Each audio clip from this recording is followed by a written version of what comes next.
This is the first ever version of Minecraft, and it's just one of over 60 different versions of the game to date. But since this is the ultimate timeline of Minecraft development, we're including everything. Even spin-offs you can't play anymore like Minecraft 4K or the exclusive MMO version of the game in China. Starting with the first prototypes for Minecraft, Order of the Stone. In May of 2009, Minecraft entered into its first phase of development, now called Pre-Classic. And these prototype versions of the game didn't even last for a week. And at this time, there's no way to actually play these Pre-Classic versions publicly. But we do have footage that Notch posted from the time, this being for the Cave Game test. The original title for the game was Cave Game, until it was then changed to Minecraft Order of the Stone, and then finally, simply to Minecraft. That name, Order of the Stone, was actually then later reused in Minecraft Story Mode, being the name that was given to this legendary team of adventurers. And there also weren't a lot of blocks at this time. We only had grass and stone, as well as dirt, cobblestone, planks, and our oak saplings. And the textures used for the grass and stone blocks were actually from one of Notch's previous games, Ruby Dung. And that wasn't the only thing that Notch reused from his previous games, considering that the player model that we saw here was actually made in one of Notch's earlier games called Zombie Town. It wasn't even called Steve yet. And all there was to do in this version of the game was that you could place blocks by using left click and then destroy by using right click. That's probably the most cursed thing about this. But then on May 16th, we saw the proper alpha start for Minecraft. Nowadays we call this Minecraft Classic, but here it was just called Alpha. And if you want to play it, it actually was remade for the Java edition, playable on the website for the 10-year anniversary. And one of the most classic things about this game was that the game world wasn't infinite. I mean, far from it. It was just a 256 by 256 block map, surrounded by a border of water and bedrock around the edges. And to talk more about water, it was actually one of the most destructive things in the game at this point, since because the old liquid physics were really buggy, it was possible to flood the entire map with water or lava just from one block of the liquid. On December 2nd of 2009, the smallest version ever of Minecraft was made. This was Minecraft 4K, named after the Java 4K contest, where anything submitted had to fit within 4 kilobytes of size. And so as you'd expect, the game was pretty basic. The same 64 by 64 chunk of the world would keep generating over and over again. There were no mobs to see, and the only blocks that you could find were air, grass, dirt, stone, bricks, logs, and leaves. And eventually we'd have a version of this to play in JavaScript released on December 2nd of 2012, which itself had its own version of a water block to see. That wasn't in the base game. And perhaps the strangest thing to me when watching this old footage is that there's a white outline when selecting blocks as opposed to the dark outline that we see in the base game. Right at the tail end of 2009 on December 23rd, we entered into the in-dev stage of Minecraft, which in-dev is still the only development phase of Minecraft where all of its versions are still missing from the launcher. And it's here that we'd start to see a lot more familiar blocks and items start to pop up, like the chest, the furnace, the crafting table, and in the game's files, we could find this image of the original NES color palette, which the fact that it was there could mean that Notch possibly used this as an inspiration when they created these textures. But the textures themselves in Minecraft wouldn't actually work on a regular NES. But while some things are familiar, others might seem out of place, like this quiver or this studded armor. And back then, redstone was originally supposed to be gears, before that was changed to make Minecraft into a more magic-feeling game. And speaking of magic, there existed a rare glitch in this version where if a player punched a sheep, it would drop magenta cloth instead of the normal gray. And it was called cloth because that was the original name for wool. And it wasn't just the gray cloth that was lost, considering that 46% of all of the in-dev versions are considered to be lost media, with a couple of dedicated fans working around the clock to make sure that we can get back these lost versions. For the first Minecraft version of 2010, Notch added an F, turning our in-dev into inf-dev, short for infinite development. And one of the reasons this part might have felt like development hell was because of how many glitches we were seeing during this version. I mean, for 2 months when inf-dev started, none of the mobs would spawn due to a bug in the code, and it wasn't until April 15th that this finally fixed. And while we saw some notable items come up at this point, like the bucket of water, the golden apple, or the rails and minecarts, the strangest thing found in the game's files at this time was this red square saying Firetex, honest, which was the placeholder image whenever you would step into fire and light yourself ablaze. But in hindsight, inf-dev wasn't all that infinite, considering that on June 30th, we got our first version of Minecraft Alpha. However, when this started has actually been contested in the community, considering that the first version to display the text Alpha was the one released on July 2nd, but Notch has also said that in a blog post on June 30th, he referred to this version as the version that was called inf-dev up until yesterday, which would imply that the one released the day prior was actually the first version of Alpha. But regardless, this is where the game actually started to take a more recognizable shape. I mean, survival was the only playable game mode, there was no creative at this point, but the world did generate a lot more similar to what we would see in the later versions. There were no biomes necessarily, but there were different forms of landforms that would generate, like the beach, the ocean, the woods, plains, and mountains as well. But because there were no proper biome color maps defined in the code, that's why all of the foliage at this point has the distinct green color that you see. And this is also the point where we'd start to see the slip added into Minecraft, which was the original name for the nether biome. Now granted, Minecraft had a hell version that was added into one of the early map types, but as was seen in a demo that was sent to PC Gamer, we got our first glimpse of the actual proper second dimension. On December 20th of 2010, Minecraft entered Beta 1.0, and here we'd see our first ever support for capes, which were originally called cloaks. blocks, though we wouldn't start seeing these pop up in too many servers until we had Minecon 2011. And in the beta phases, we get all these different kinds of stone, slabs, stairs, beds, as well as different wools, which we couldn't use at this time, at least to make different colors of beds. And we get to find out about a lot more of these because on Minecraft Beta 1.6, Mojang released their very first official trailer for the game, made at the time by Hat Films. This is also the version where we'd see the Farlands get added into Minecraft, and then subsequently removed in Beta 1.8. On August 16th of 2011, we'd enter back into Alpha, however, not for Java Edition, but for Pocket Edition, which was originally exclusively released for the Sony Xperia Play device, which was a smartphone gaming console hybrid. But in this very first release, it was kind of a mess, considering that initially, fire was completely invisible, and because of an issue with the game's memory, it could spread to any block, even if it's not normally flammable, including air. So there was an invisible fire that would completely swallow your whole world whole, which thankfully we would see that glitch disappear in later updates. And it'd be with those later updates that we'd finally see Minecraft Pocket Edition rise to the most popular version of Minecraft. As of December of 2013, it had sold over 16.5 million copies, which for comparison, Java Edition had only sold 13 million. So even though a lot of players consider this to be the simplest version to play, that definitely didn't stop it from reaching mass appeal. On November 5th of 2011, we saw Minecraft EDU, which was actually a mod that was developed by Teacher Gaming and licensed by Mojang. And the whole idea here was to get Minecraft into classrooms. It even came pre-packaged with Forge, as well as a special version of Computercraft mod called Computercraft EDU. And this version would exist until 2016, when Mojang acquired it and announced Education Edition proper. Oh, and because I don't know where else to mention it, this is also the version that added in Big Sign. It was just a sign that was big. And then, on November 18th of 2011, at the very first Minecon held in the Mandalay Bay Casino in Las Vegas, Notch officially released Minecraft 1.0, which would also be the last version of Minecraft that Notch developed before he gave the creative control to Jeb. And in this version 1.0, we'd seen more mobs added to the game than any other update, giving us 10 new ones to see. Those being the Mushroom, the Blaze, the Magma Cube, Snow Golems, Villagers, and of course the Ender Dragon, since now there's a proper way to actually beat the game. On December 19th of 2011, Notch developed Minicraft, which was a top-down version of Minecraft made from Ludum Dare 22, though you'd be forgiven if you didn't think this looks like Minecraft. But many features later added to Minecraft first appeared in Minicraft, like zombie variants, anvils, white flowers, a smoker, lanterns. Even the breeze first started here with wind-themed enemies. And the other weird tidbit about this game is that it was all coded on Twitch by Notch, so you can watch it all come together. And I think it's even stranger that there was an unplanned sequel for this called Minitail, considering that a lot of people call Hytale the sequel to Minecraft. With our first update of 2012, Minecraft entered into 1.1, which is the only major release for Java Edition to not have any subsequent minor versions. That's a far cry from what we see today in 1.21, but I'm getting ahead of myself. And this also would be the first update at this time to not have any new blocks added into the game, which would only later be matched by the Caves and Cliffs Part 2 update in 1.18. And the notable additions that we saw here were that pirate speak was added into the language text, and we got spawn eggs for us to play around with. In Java Edition 1.2, we saw the jungles added to the game, as well as our first evidence of different plank types, those coming in 1.2.4. And then just after in 1.2.5, a feature that you might not have noticed on the front end is that this was the last version where Minecraft single player didn't use an internal server to play on. On May 9th of 2012, Xbox 360 got its first ever version of Minecraft, which was originally based off of Minecraft Java Edition's beta 1.6.6. And the first ever footage that we saw of this version was shown off at Minecon 2011. And this is during a time where Minecraft had different versions based for each different console, which is part of why it's so shocking that the Minecraft Xbox 360 version kept receiving updates until April 30th of 2019, which is shocking considering the console first released in November of 2005. And when you hear us refer to legacy console editions, this is what we're talking about. Back when Minecraft was then developed by 4J Studios. And if you bought a physical version of the disc game, you could get this loading screen exclusive to that version. It just didn't show up if you downloaded it. One of the first things added to Minecraft in 1.3 were these 6-sided log texture blocks that would still remain unobtainable until 1.13. And weirder still is that during the snapshots for this version, they were originally called bark blocks, as opposed to today where we call them wood blocks. And because those are added in, it makes sense that this was also the first update that let you place logs in different orientations. Before, they'd always just be facing straight up. And while 1.3 is the last major update to Java Edition without an official name or promotional image, it is interestingly where we saw the demo mode added into Minecraft, which when you played would give you 5 game days to play your world, or 100 minutes, but the map was always preset and it always generated with the same seed, North Carolina. On October 19th of 2012, we saw the pretty scary update come to Minecraft, which fittingly added in witches, mob heads, and the Wither. And about the witches, they would only ever spawn at swamp huts when they were first added to the game. It wouldn't be until 1.7.2 that they'd finally be able to spawn anywhere. You can also think this is the version where Minecraft water bucket saves were finally added in, considering that before this update, you would need it as deep as 4 blocks of water to break your fall fully. And then in 1.4.6, we saw ourselves get firework rock rockets, as well as all the enchanted books. This is Minecraft Reality, a version of Minecraft that was made exclusively for iOS and didn't last around for very long. Initially released on November 25th of 2012, the idea was that you could upload your Minecraft creations into the app and then view them in the real world through this lens. It's kind of like an early precursor to what we would see later with Minecraft Earth and things like Pokemon Go. But unlike Pokemon Go, this didn't last very long, going off the App Store 2 years after. And what's interesting is that if you go to the archived website, you can see things popping up from other copyright holders, like the Gundam statue here, or the Ford Mustang on the lawn here. On February 11th of 2013, we got a smaller version of Minecraft with a Raspberry Pi, which wasn't really meant to be playable as much as it was a tool for novice programmers. I mean, there was only creative mode, and you couldn't even craft or smelt. I mean, the game's not called Mine Smelt, but without crafting, it's just mine. And while no mobs could spawn in this version, the player always got an iron sword when loaded into the world. Perhaps the most eerie thing about this is that there was no sound, and the player's name was named Steve Pie, which in my headcanon, that's Steve's last name. On March 13th of 2013, we saw Java Edition 1.5, the Redstone update. But if you go back into the launcher to find it, it might be a little confusing, considering that there it's actually mislabeled as a snapshot, despite being the full release version. Well, this is obviously the update where we got a lot of different Redstone features that became staples today. The hopper, Redstone blocks, comparators. Strangest to me is that this is also the update where lava began to flow faster in the Nether than it did in the overworld. And I would have thought that would be a lot older feature, but sure enough. And that wasn't the only thing that made lava annoying in the Nether, considering this is also where we saw the implementation of dinner lava, as the community called it. That would be the name for those infamous single blocks of lava that are sprinkled throughout the Nether so that you don't go strip mining. Really inconvenient when we eventually got netherite, but for now, it was just annoying. This is also the update where we saw bone meal get a massive nerf, becoming the random chance of growing that we see today as opposed to an always instant growth. And 1.5.2 would be the last version that you could actually play without a login, which makes sense considering this is also the version where we saw our first preview for Minecraft Realms. On March 22nd of 2013, we got the April Fool's preview version added to Minecraft, which to call this a preview is playing into the joke, because while it was debuted as Minecraft 2.0, in reality this was anything but. We couldn't even play it through the launcher. It was only given to several different YouTubers to show off, with things like the dropper block being renamed to the flopper, only shooting out fish instead of any other items. Chickens were made into neutral mobs that could spawn in reinforcements when you hit them, a reference to Zelda, and my personal favorite, the Ethos Slab, which was a slab of TNT that when you lit it off would drop anvils on top of the player. Interestingly, this also had torches burning out, which was something Notch had wanted to add in earlier versions of the game, but never did, and thankfully so, might I add. On June 25th, we got 1.6 for the Java Edition, which replaced the fake horses and ponies that we saw in Java Edition 2.0 April Fool's Snapshot, and instead gave us horses based off of Dr. Jark's Mo Creatures mod. And with the advent of name tags, we also saw the ability to rename any mob into Dinnerbone and turn it upside down. And perhaps the weirdest thing is that up until this update, it was possible to mine command blocks in survival, making it even easier to grief those creative maps. And this would also be the update where we finally saw the pigman texture removed, which was originally supposed to be the villagers that we'd see before we got our certificates, and was then reworked into the zombie pigmen that we saw in the Nether. The update that changed the world, because in 1.7, we got a whole bunch of different biomes added into the game, which while those are a lot easier to notice, I think there's some small changes worth covering. Like in 1.7.2, that was the last version to ever use the old Mojang logo. In 1.7.4, they added in native Twitch broadcasting and chat integration, which would then be removed, but it actually feels like it would have been more fitting in current versions of the game than back then. In 1.74, we got chicken jockeys, as well as the Jeb Sheep name tag, and if you've ever wondered why your skin doesn't load properly in old versions of the game, that's because as of 1.7.6, Mojang changed the skins to work on the new version of the skin server. On December 17th of 2013, we went from the Xbox 360 version to now having the PS3 version, which beats out the Xbox 360 version because it received updates until April 15th of 2020, with the update Aquatic being the last final major update. And as you're watching the footage here, you might notice that the lighting is a lot brighter than usual, which is simply because the lighting used a simpler model. And it's because of the simplicity that Minecraft PS3 was actually cross-compatible with PS Vita. For April Fools in 2014, Mojang's joke was to change all of our character models into villagers, which was itself a heavy crossover with the villager news segments made by Element Animation. And you could even hear all those voices come in when you listen to the villagers in the game, since now they would make all their sound effects replaced with the TEA VSRP, which stood for the Element Animation Villager Sounds Resource Pack. Oh, and if you're listening to this in the title screen,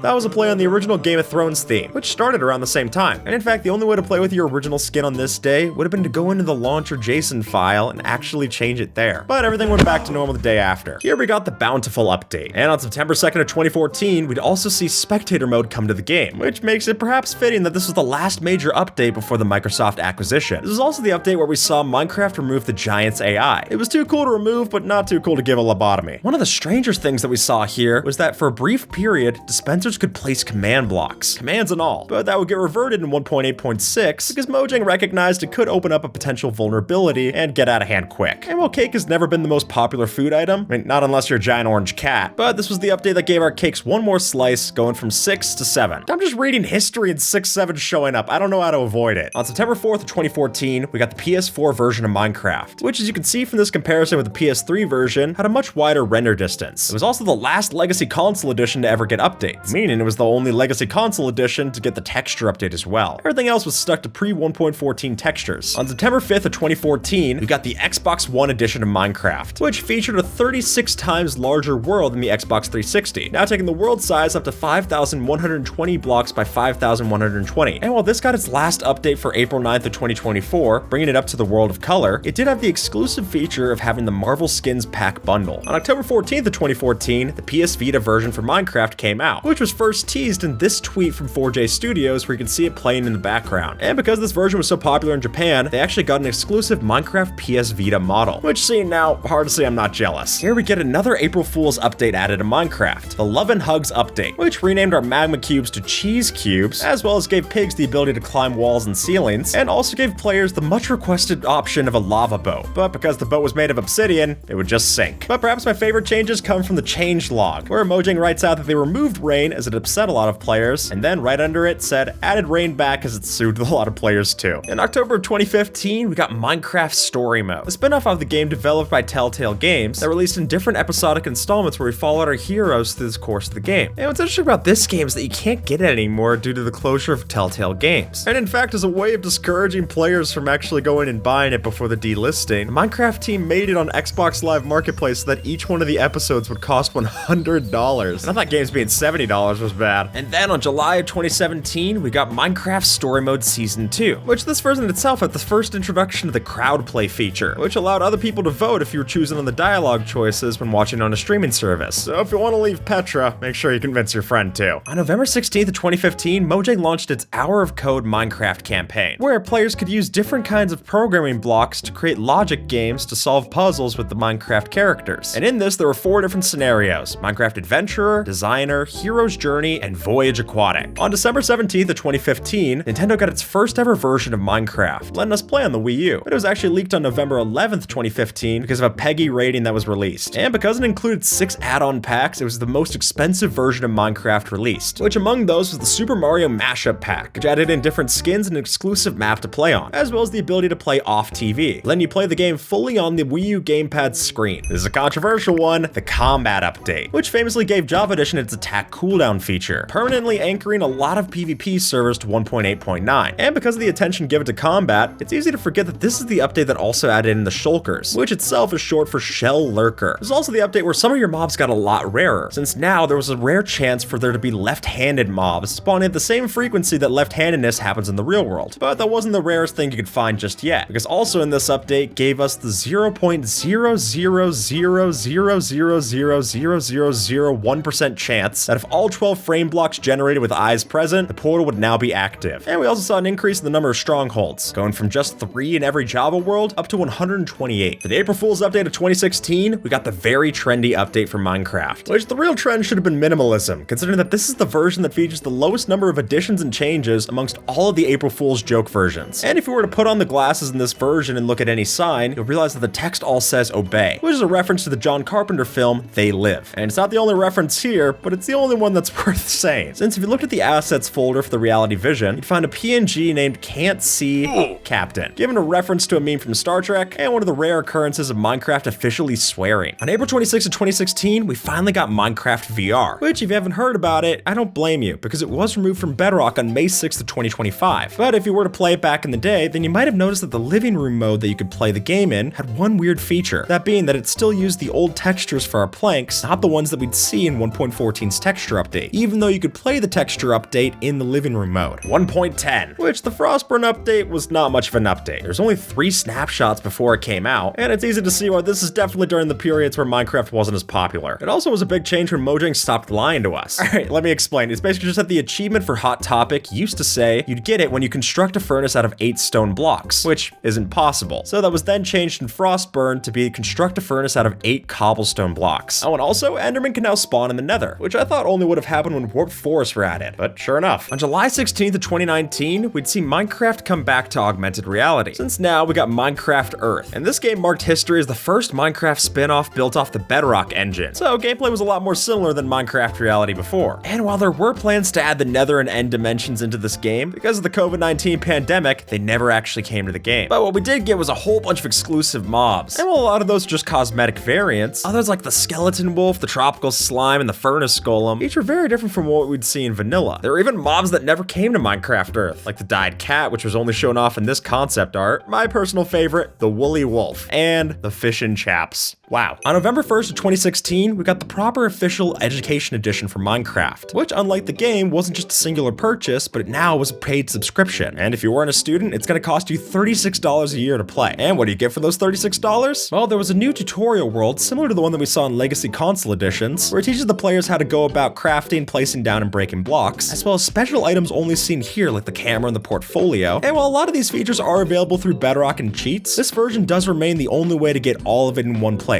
And on November 11th of 2016, we saw the very first full release of Bedrock Edition. Because with the release of the Ender update, Pocket Edition and all of the derived versions were finally made to be more of an equivalent to Java Edition. And now Bedrock became the official name for any kind of Minecraft version across different consoles and Pocket Edition, which brought the game up to new heights, literally. The build height was increased from 128 to 256. And this would also be the first time that many players on Bedrock Edition could finally repair their damaged items in a crafting table. Java had this all the way back in 2011, but now we're starting to see a little bit of parity get added into the versions. Later in 2016, we get a bigger update for Minecraft, the Exploration Update, adding in our very first sign of the Illager mobs, as well as the Woodland Mansions. And the part that shocked me is that this is the update where shulker boxes were added to the game. Before, shulkers didn't do anything. It's also when we got the Observer block, given an official implementation of the block update detectors that many of the players were already making from a glitch. Oh, and if you look closely, you can see that now the chickens had a neck texture, so now they won't be running around like a chicken with its head cut off. But Pocket Edition wasn't done for yet, because on December 19th of 2016, a derivative of Pocket Edition began to run on tvOS for the Apple TV, which was announced by Tim Cook, the Apple CEO, on October 2016's MacBook event. But it also didn't last long. It was only supported for less than 2 years, eventually being removed on September 24th of 2018. And because of limitations to tvOS, this also is the only version of Minecraft that doesn't store the world data locally. Instead, it would all save into your iCloud storage account. So if you exited the game too quickly, your world might not even save properly. It's not a great version. Maybe that's why it's disappeared. On May 11th of 2017, we saw the shortest lived version of Minecraft, that being Minecraft for the Switch. Now, I know what you're thinking. Minecraft was on Switch for a lot longer than just 58 weeks, or 13 months. But that's because this version of the Switch wasn't yet Bedrock Edition that then came to Switch later on. And while it was planned to have a Nintendo Switch Edition with a physical release date, that physical release never came. And strangest to me is that there was different render distance between the different modes in single player. If you played on TV docked, it would be 10 chunks, but on handheld or tabletop mode, it was only 7. For the first update of 2017, we got the World of Color update for 1.12, which one of the big achievements was that it replaced achievements, now calling them advancements, and removing a lot of the old achievements as well. This is also the first time that we'd ever see the recipe book added into our crafting table, finally answering the Yogscast question from 4 years earlier. And while this update added in all of our colorful blocks in concrete, stranger still is that it added in the Illusioner mob, which is still not properly implemented to this day, even if it does get small changes and tweaks to its texture. On August 8th of 2017, we got a different version of Minecraft developed by NetEase, and that was Minecraft China Edition, which is the whole reason why we have the panda in the game, considering that China got its own special popularity poll just to the Chinese audience, where they could choose between a panda, monkey, alligator, deer, and pink dolphin. And the language isn't the only thing that's different about this version. It actually has a lot of different features, one of which is that you can only really play this if you have the equivalent of a Chinese social security number, so a lot of this is really hard to document. But what we do know is that this version has different kinds of loot crates that you can open up, as well as a level up system where you go from oak to acacia to sand to cobblestone, iron, emerald, gold, diamond, purpur, and then bedrock, as well as different exclusive game modes that you can only play in the Chinese edition, like the Chaos or Apocalypse mode, which is 4 new bosses only seen here, or 3 Kingdoms, which was a chibi mode meant to be played otherwise. And overall, this game plays a lot more similar to an MMO than it does to regular Minecraft, which I think is just a shame that it's so hard to go and track down. On September 13th of 2017, the new Nintendo 3DS got its own edition of Minecraft, which, thanks to the confusing naming conventions of the 3DS, yes, 3DS was not compatible with either the regular 3DS or 2DS systems. And it's funny for a version called New that it was so behind the others. It lacked online multiplayer, it only supported 2-player local. And no DS download play here, both players would need their own version of the game. And the strangest thing about this version might just be that the nether to overworld ratio, famously being 1 block to 8 blocks in the overworld, was here only 1 block in the nether equals 3 blocks in the overworld. On April Fools of 2018, before we got the actual texture update for Minecraft, we got the joke texture update, where here we'd see the original versions of the textures, but now just made an 8-bit color. Actually similar to the NES color map that we saw in the files earlier. It just took nearly a decade before it came back up. And I personally think the biggest casualty of these were the diamond, emerald, and gold blocks. A lot of people didn't like how they looked in the early texture update, but I'm sure they didn't like how they looked here. On July 18th of 2018, the update Aquatic came to Minecraft, and with it came a lot more lag. If you wonder why a lot of technical players decide to only play on 1.12, this is the reason for it. And why did this happen? Well, maybe it was something in the air. I mean, literally they did add in different air variants in this version, splitting the air block into cave air or void air as well. There's also the update that changed elytra to be able to be repaired with phantom membrane as opposed to leather. And if you went inside of a witch hut, you'd find something interesting now in their flower pot. Since when the flower pots were first added in, they were just empty. But now the witches would generate with a mushroom inside of the flower pot. For the April Fool's joke in 2019, Minecraft released the shareware version, which was called Minecraft with the C capitalized, a common misnomer. And while this was actually based on Snapshot 19W13B, it was meant to be an old version of Minecraft made all the way back in April of 1994. And as such, there features a lot of different references to games at this time. The loading screen was a reference to the WAD format from Dune, and the boss mode that you would see was actually a feature called Boss Keys, where old games of the 90s would pull up a fake screen to make it look like you're being productive. And if you listen to this Mojang jingle here,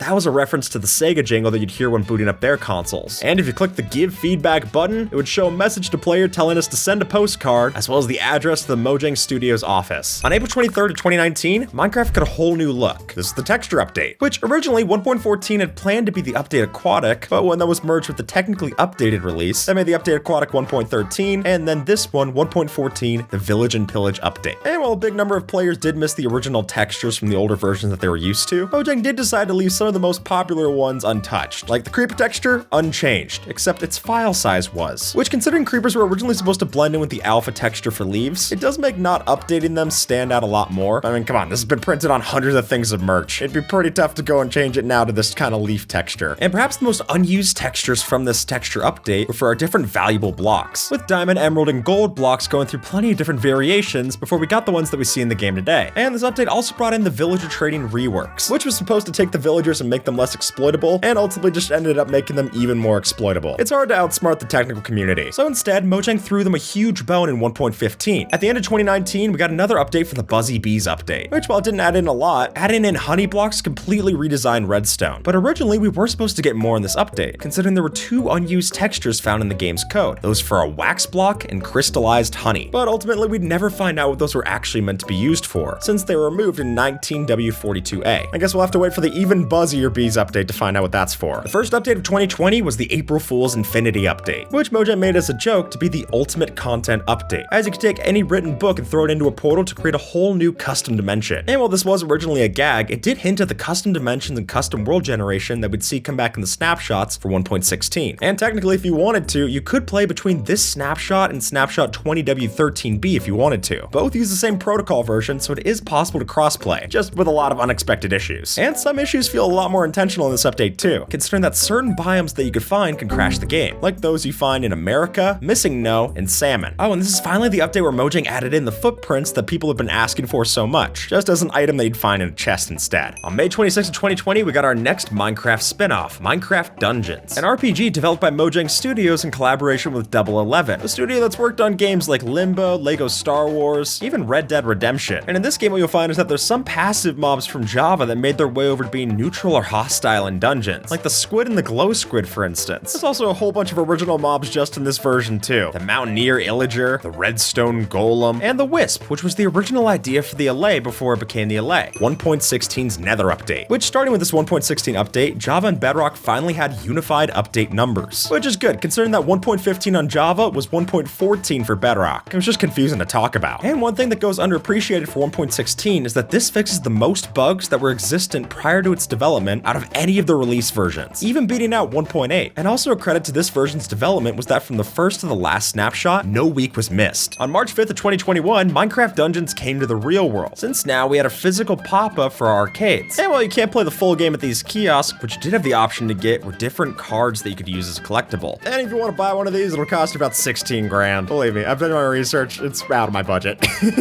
But what's interesting is that when this trailer was first shown off on Rothill's Incorporated's YouTube channel, they showed a player using the Ender armor, which at that point didn't exist in the base game. On October 18th of 2024, the Minecraft Experience Villager Rescue opened up first in Dallas, Texas. And what this was a physical experience to go and play the Minecraft game, walking around an actual spot. And the way that you do all of this is through the Orb of Interaction, a special cube that you would hold that basically functions like a smartphone. We did a whole video walking through to see how it was done, though I think what's interesting is that originally the plan was that the guest would go to the end, but that didn't end up happening because apparently not a lot of players have actually beaten the proper game. So having your village go and get zombified was a lot more relatable. And also funny is that the developers originally added the silverfish into the underwater area of this scene because of the name Fish, but when Mojang pointed it out, they removed it. It wouldn't be until summer of 2021 that we get our next update for the 1.17 Caves and Cliffs, or rather Caves and Cliffs Part 1, which despite being named a Part 1 is the current record holder for the most blocks added in a single update. Don't get me wrong, 1.16 added in a lot too, with 74 block variants, but because 1.17 added in copper blocks, that brought the number up to 103, and the real number could be even higher if you included the light blocks 16 different variants. And on November 30th of 2021, our Caves and Cliffs started to look a lot different with the world generation changes in 1.18, which was a huge change to how Minecraft updated your old worlds to the new version, since in the past the new chunks would only have to generate as you were expanding outwards in your world. But now, because this doubled the world height, old chunks had to generate under everything that had been there in the past, which unsurprisingly caused more than a few glitches. But my favorite is that if you were playing on super flat by this time, it now means that you could actually build underneath the bedrock inside of the void, since technically the void didn't start until 60 blocks lower than that now, creating for great builds like Mog Swamp Stud here. For Mojang's 2022 April Fool's joke, we got the one block at a time snapshot, which while the primary gimmick was that we could only hold one block at a time while we were playing this, it did also change the Enderman to hold different kinds of illegal blocks, which if you updated them into later versions, they would keep those, meaning that if you killed them, you could actually get those illegal items in survival. But as far as weird things seen in the one block at a time snapshot, if the player was to give themselves armor through commands like the item replace entity, then as soon as you took any kind of damage, it would immediately break upon losing any durability. And while we can hold different mobs in this version, if a player were to hold a ghast, you wouldn't be able to see them. They're just displayed in the body of the ghast. And perhaps my favorite is that if you threw certain blocks up into the air, you could land them on your head to wear them. So if you threw a glass block into the air, you could become an astronaut. On June 7th of 2022, we got the Caves and Cliffs Part 3, or I mean the Wild update, which finally gave us the Warden and the ancient cities found in the deep dark. And what's interesting about the ancient cities is that if you look closely, you could find a comprehensive redstone tutorial. And I'm the last person to point this out, but follow closely. But if you go inside of the ancient city, you could find clear demos on how to use AND gates, transparency, and even features like imperatives with lecterns, which is a cool example of seeing something that the community came up with actually codified by the game. The most capes ever added to Minecraft were on April 1st, 2023. Since for the voting update of A or B, we saw 6 new capes added to the game, those being the Awesome Cape, the Blanc Cape, No Round Shapes Allowed Cape, the Nyan Cat Cape, the Squid Cape, and the Veterinarian Cape. And while the No Round Shapes Allowed Cape could be a reference to Mysticat's video where she showed off how to make a circle in Minecraft, this wob item that you crafted by inverting the bow's crafting recipe could be inspired by this Phoenix SC video. In this update, you could also find an edible cake named Lies, which was a reference to the Portal meme, The Cake is a Lie, which also made it as an achievement into Minecraft. And if you were to name a wolf King B-Dogs, it would give it a crown, referencing the game's developer. And on April 18th of 2023, we got Minecraft Legends, another Bedrock-based spin-off, this time letting players play in a strategy game. And interestingly, this seems to match more closely to the plot of the Minecraft movie, taking place in the overworld while forces from the nether of the piglins start to invade, even giving us the boss fight of the Great Hog, which would then be the name for the same mob that we saw show up in the Minecraft movie, though there the big bad was Malgosha. On June 7th of 2023, we got the Trails and Tales update, which after 3 years of patch notes that didn't mention removing Herobrine, this one finally brought it back, which is good. I was worried it was starting to walk around too much in this video. And while 1.20 on release didn't have the last mob vote mob, it was in 1.20.5 that we finally saw the last actual voted on mob come to the game, the Armadillo. Since after this, future Minecraft lives would have no community voting section. On April 1st of 2024, we got the potato update for Minecraft, finally giving our poisonous potatoes a use, as the bad guy. Which, because this was an April Fool's update and not as important to Mojang, it was mentioned in an interview by Nembon that this was the first time that they used generative AI to make the game, citing explicitly how they don't try to use it in cases where it's artistic, like a proper Minecraft update, but here they used it to speed it up, which is a whole can of worms that I'm not equipped to tackle. That said, a different AI was added back into the game, that being the one for giants, since during the Mega Spud boss fight, giants were added back as proper mobs, even attacking the player like so. And not only were a poisonous potatoes given a function in this version, but also the fletching table was as well, giving us a way to purify the toxic resin into amber gems. Oh, and if you fall into the void in this version, you'll get a completely different end poem that you'll see here. On June 13th of 2024, we started the largest current update of Minecraft, but that's because 1.21's had a lot of subversions, since this was really when we entered into the drop era of Minecraft, giving us a total of 159 blocks and 135 items across the different drops and minor updates to this date. This will also be the last version of Minecraft using the 1-dot naming structure, since now Mojang made it so that the year starts off the name. So the first one we'll see this year's 26.1. On April 1st of 2025, we got the Craft Mine update, which is unique for not having a panorama screen, but perhaps even strangers that this also was the one where we couldn't create our worlds in creative mode, since the whole update's built around the survival-only roguelike experience, where you go through different randomly generated mines to collect upgrades like so. And this also added in a unique villager profession as well, the trader, which used a lodestone as its job site and buys ores from you. And as a reference to Seinfeld, if the player tries to go and sleep, you get this error message that says, "No sleep for you, not today." On November 13th of 2025, we got the next Minecraft spin-off entering into its early phases, since if you lived in Malaysia, you'd be able to play Minecraft Blast, a tile matching game developed by Mojang and King, the people who made Candy Crush. Yeah, that makes sense. And one of the interesting things about this game is that you can break obsidian using rockets and TNT, the famously unblastable block, go figure. On September 20th of 2017, Minecraft finally unified into Bedrock Edition, which not only stems off the codebase of Pocket Edition, but also itself became the codebase for the discontinued Minecraft Legends and Dungeons games. And this would be the version of Minecraft where it actually ran in C++ as opposed to Java Edition. And about that name, Bedrock Edition actually wasn't an official term, and it was only after a couple of years that they actually added the Bedrock Edition subname to itself as a way to further distinguish it from Java Edition. And while this might look like Java Edition's world editor Axiom, this actually is a built-in feature of the Bedrock editor, where we can see that you can edit with an in-game tool to edit your world projects. And if you've ever tried bringing a skin over from Java and wondering why it doesn't work on Bedrock, that's because they do have slightly different variations. Since on Bedrock, you can have extra 3D pixels on the skin model, as well as a resolution that supports up to 128 by 128. And inside of Bedrock Edition, there's a strange block that's held as a placeholder called Info Update, which is the texture that looks like a question mark block from Mario with its dirt texture, which are meant as placeholder blocks if you were to play in a world that doesn't have a version ID that calls for something newer than what you have. It's a lot prettier than just purple and black blocks though, I'll tell you that. And with that, folks, YouTube thinks that you might like this video, so see if they're right and have a good one, all right?